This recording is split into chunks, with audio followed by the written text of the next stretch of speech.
Ke-210. Malam ini terasa begitu sepi. Jam menunjukkan pukul 9 malam. Aku duduk sendirian di ruang kerjaku yang sunyi, mencoba menyelesaikan pekerjaan yang masih menumpuk sambil memeriksa data keuangan kantor. Darren sudah tidur nyenyak. Larissa berada di dapur sedang membuatkan kopi untukku. Aku sudah merasa ngantuk, ingin rasanya segera pergi ke kasur dan tidur.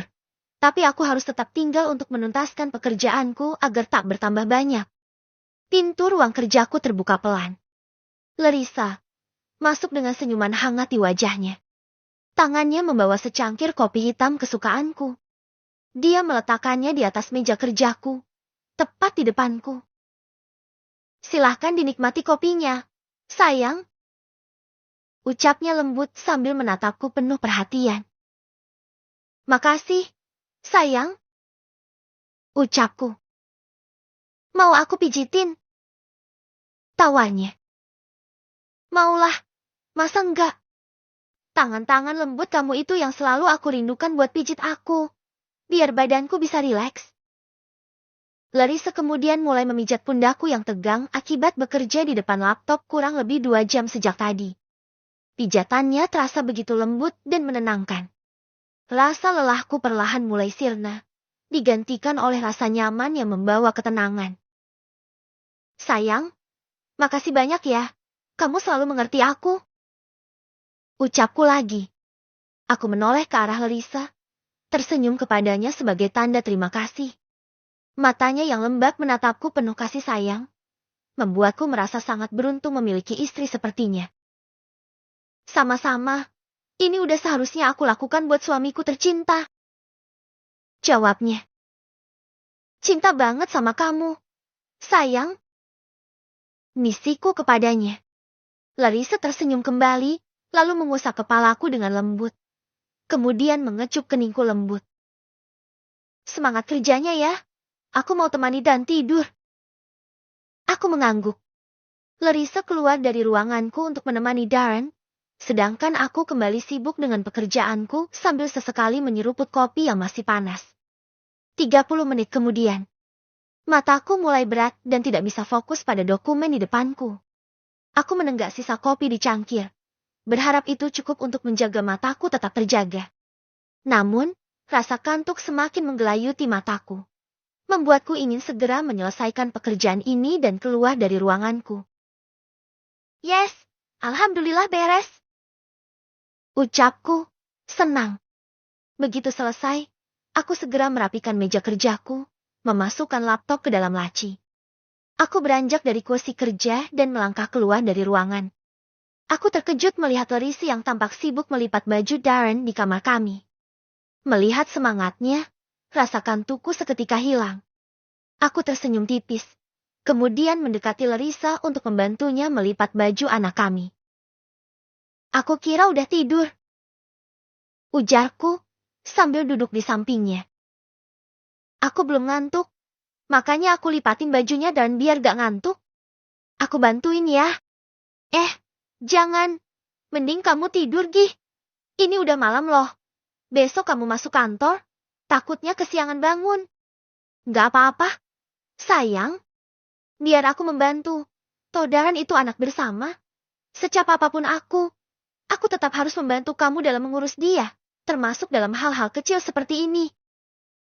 Ucapku sambil mengambil beberapa helai baju dari tumpukan yang sudah tinggal sedikit. Larissa menoleh dan tersenyum padaku. Matanya yang lelah tampak bersinar kembali. Makasih, Dedi. Ucapnya dengan suara lembut. Kedua tanganku bergerak lincah, melipat baju-baju yang telah dicuci dan dijemur oleh Larissa. Meski pekerjaan kantorku telah membuatku lelah, melihat kegigihan istriku dalam mengurus keluarga membuatku merasa bersemangat untuk membantunya. Rumah sepi ya kalau gak ada Aisyah sama Mas Adnan. Ucap Larissa. Iya, biasanya mereka ada di ruang tengah nonton TV sambil bercanda. Sekarang, rumah sepi banget gak ada mereka. Rasanya hampa juga. Ya, sejak Ashley memutuskan untuk tinggal selama beberapa waktu di rumah orang tua Adnan, rumah ini rasanya menjadi sepi. Biasanya, Ashley lah yang akan membuat rumah ini hangat dengan keributannya. Entah kapan Ashley akan kembali lagi kemari. Aku rindu padanya, seakan kehilangan adik perempuanku. Sayang, gimana kalau besok aja kita ke makam bapak dan ibu? Aku udah kangen banget sama mereka. Ujar Larissa, mengingatkan aku akan janjiku padanya untuk berziarah ke makam orang tuanya. Oh iya, aku beneran lupa. Gimana ya? Besok aku ada rapat penting sama tuan Yamamoto. Kayaknya nggak akan bisa besok deh. Maaf. Aku menolak dengan lembut, karena memang aku sibuk besok. Oh gitu? Ya udah gak apa-apa. Bisanya kapan? Mungkin hari Jumat aja. Soalnya aku gak akan ke kantor kalau hari Jumat. Gimana? Oke deh, aku mah ngikut kamu aja. Soalnya aku gak bisa pergi sendiri sih. Kamu mau aku aja dibawa mobil sendiri gak? Tanyaku. Enggak kah? Buat apa? Tolaknya. Loh, kok buat apa sih? Ya supaya kamu bisa bawa mobil sendiri dan pergi kemana-mana bebas tanpa harus nunggu ada aku atau Adnan di rumah. Gak mau. Aku trauma. Trauma kenapa? Seingatku, Larissa tak pernah belajar mengemudi mobil. Mengapa harus trauma? Larissa terdiam beberapa saat, seperti tengah memikirkan sesuatu yang berat untuk dikatakan padaku. Hei, traumanya apa? Tanyaku lagi, sambil memegang tangannya. Aku trauma kalau mau belajar mengemudi. Aku selalu ingat kematian bapak yang wafat setelah beliau mengemudi mobil. Jawabnya pelan, sembari menundukkan kepala. Mungkin Larissa takut aku tersinggung karena dia membahas tentang kematian ayahnya. Aku kalau pegang gagang setir, berasa kayak aku melihat bayangan bapak yang saat itu memegang gagang setir di jalan dan tiba-tiba mobilnya ditabrak dari samping. Aku gak bisa setiap pegang gagang setir buat cobain belajar mengemudi. Bayangan itu selalu hadir meskipun aku gak lihat langsung kejadiannya. Hicks, Hicks, Hicks. Jelasnya, diiringi dengan isakan. Begitukah?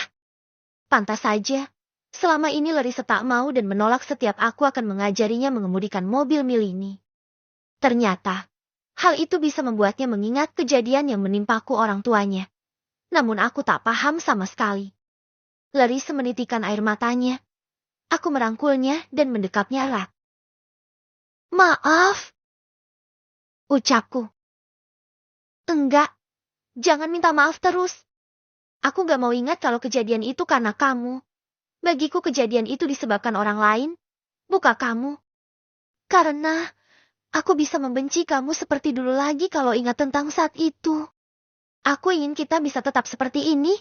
Gak ada kebencian lagi dalam hatiku buat kamu. Anggap aja, yang terjadi bukan karena kamu. Supaya aku bisa tetap mencintai kamu dan cintaku gak akan terasa berat karena dendam juga. Pinta Larissa mengusap air matanya hingga kering. Dia mencoba untuk tersenyum.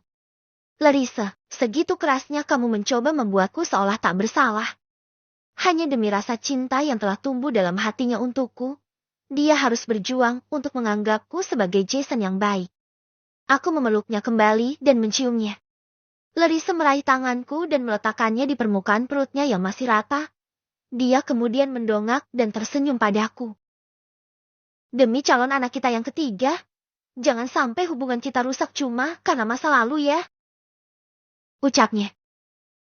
Aku ingin kita terus bahagia bersama anak-anak kita di rumah ini, penuh cinta dan kasih sayang. Jangan ada dendam atau kebencian lagi. Hanya harus ada cinta aja. Tambahnya. Aku tersenyum dan mengangguk. Ya, hanya ada cinta, tanpa ada dendam dan kebencian lagi. Larissa dan Jason, serta anak-anak kita akan bahagia di rumah ini. Jawabku bersemangat. Larissa tersenyum gembira. Dia kemudian mencium bibirku mesra. Aku membalasnya dengan tanganku mengusap-usap perutnya. Setelah itu, aku tiduran di pangkuan Larissa, menghadapkan wajahku pada perutnya. Baby, sehat-sehat di dalam perut mami ya. Kamu harus tetap kuat sampai nanti dilahirkan. Daddy gak mau kehilangan calon anak lagi. Jadi kamu jangan susul calon kakak kamu yang udah pergi lebih dulu. Oke? Bisikku pada calon anak kami. Iya, Dedi. Aku akan selalu sehat dan kuat di dalam perut Mami. Sampai aku dilahirkan nanti. Larissa menjawabnya dengan suara anak-anak. Harus, soalnya Dedi capek bikin terus. Kalau gak jadi launchingkan sayang kecebong Dedi terbuang sia-sia. Hehehe. Candaku. Larissa terkekeh, lalu memukuli tanganku pelan. Dia geli mendengar candaanku. Malam ini, aku terus berbicara dengan calon anakku, memintanya untuk bisa